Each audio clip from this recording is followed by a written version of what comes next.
For years and decades, centuries, we rave about tradition, yet we don't understand that life evolves, the environment changed.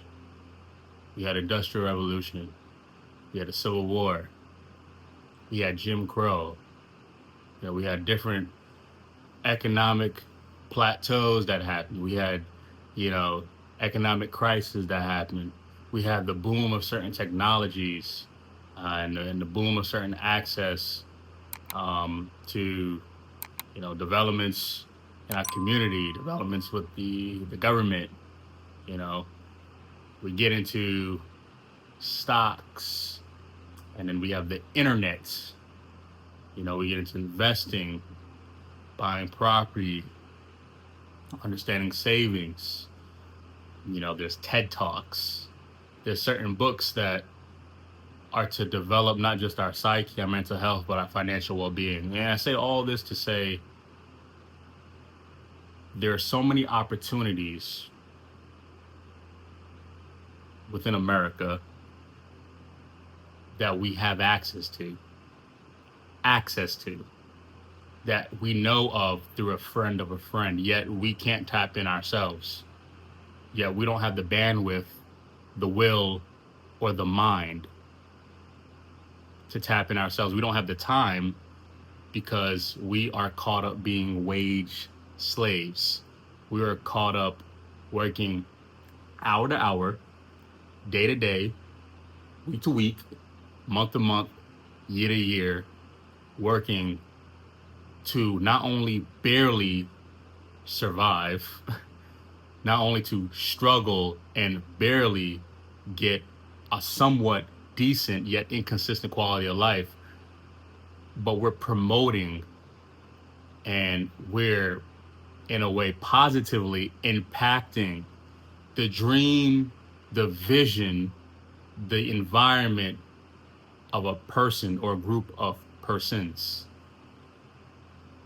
An executive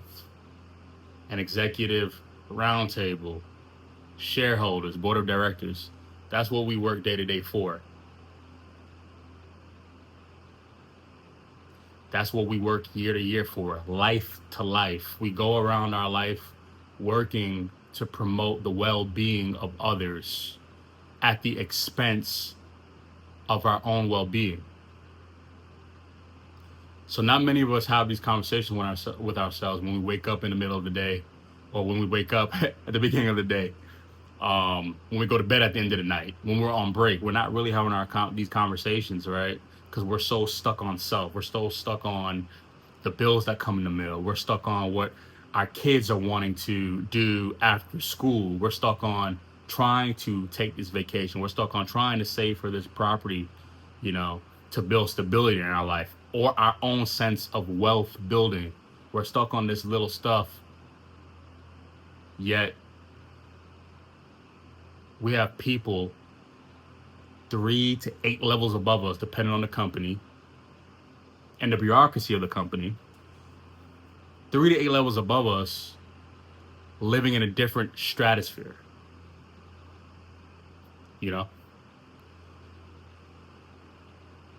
Wage slavery is real. It exists.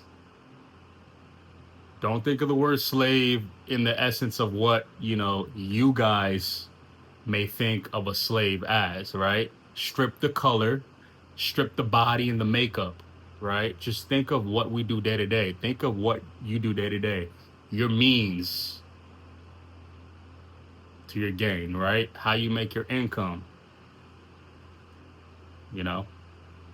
Most people work 45 to 50 years.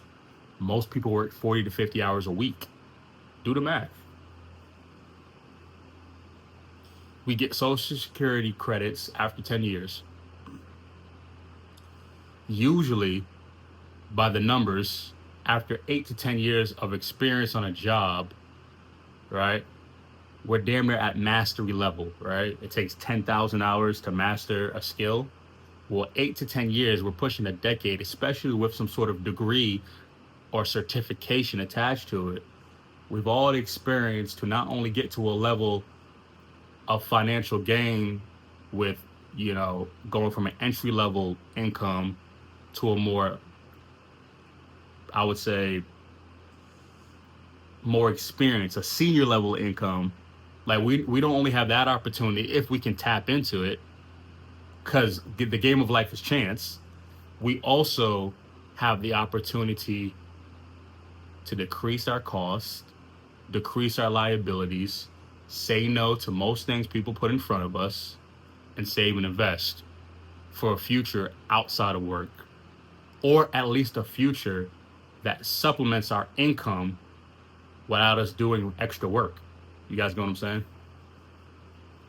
Wage slavery. The 401ks exist. The stocks and the mutual funds, the Schwabs, the Vanguards, they exist. But we're not taught that. There's a reason we're not taught that. Why would we be taught financial literacy if we need to be wage slaves? We need to be able to learn how to work around the clock. We need to be able to learn how to sit down. We need to be able to learn how to stand up when told, how to take a break when told, how to do something when told. We need to understand what micromanagement looks like. Micromanagement, excuse me. We need to get all these things in our head through our thick skull so that we uphold the tradition of working both working for another company and destroying our own well-being 4 to 5 decades of everybody's life. Majority, not just American people. I'm just talking about the world at this point. When you guys realize that there are around 5 to 10 families, connected groups of people that run the universe, our universe as in Earth, right? The life that we know, right? Then you're like, this shit is a game, and we're all playing it. We all play by default. We all tap in because our parents don't know better, because our teachers don't know better, our coaches don't know better, our pastors don't know better. There's people who make millions of dollars and become broke. We don't know better. We're not taught to be self-sufficient. We're not taught how to pivot out of the rat race. Wage slaves. This is why you see people who are 60 to 80 years old working at McDonald's, working at Dollar Tree, working at delivery. I work next to people who are 2 to 3 times my age. Wage slaves. Most people get their first job, even if it's part-time, anywhere from the age of 18 to 25 years old. GED or not, degree or not. And if you continue working 10 plus years, you get your Social Security credits.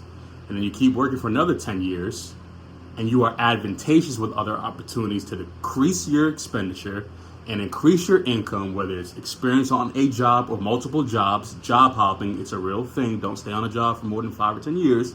Don't do that shit no more. You also save and invest a little bit of your income, 5 to 10% every month. And if you maintain a consistent energy on not falling prey, not falling into certain peer pressures, right? Propaganda, to buying into or subscribing into depreciating activities, depreciating purchases, then anywhere from the age of 35 to 40, a lot of people have the opportunity to not just be well off, but self-sufficient and maintaining a decent quality of life with a lower cost of living due to some sort of passive income or nest egg savings. I want you guys to think in absolutes, right? I want you guys to think on things that you can control, right? As far as spending. There's going to be caps, there's going to be obstacles, right? Physical and spiritual obstacles that keep us at certain income levels, that keeps us at certain income brackets. But we have control in our spending. There's also going to be those obstacles and peer pressures of people telling us what to spend and how to spend things on, right? But we're in control of that. It's all mental. There's also obstacles with people, places, environments, companies, feeding us propaganda to get us sick, to keep us docile. But we have information and we have the whereabouts to control some of that. Like, if we just understand that we ought to be self-sufficient, that we ought to have a level of quality of life or sense of freedom at certain ages, like after a certain amount of time of just pouring into everything, where the priority is not on us, as an individual or as a household, then we got to be able to like hone in, sacrifice, isolate, and take the best step forward. Because we will forever be poor mentally, and then it manifests to physical. So, anyway, if this is your first time seeing Black, hit a sub, leave a like, drop a comment. Wage slaves. We are indentured servants in an economic and industrial world. Some of us know that and don't care. We're desensitized to programs. And a lot of us understand, are self aware, but feel like there's nowhere out. What is a way out? There is. You gotta just take that risk, take that change, know how to let go for certain people, let go from certain places and things, let go from certain items, change your topography, change your environment, lower your liability, lower your costs, and life can be good. It doesn't take all that to live. We just are tricked thinking it takes a lot to live. So anyway, guys, think on that. Let me know in the comments if I'm right or wrong, disagree or agree. These are my thoughts.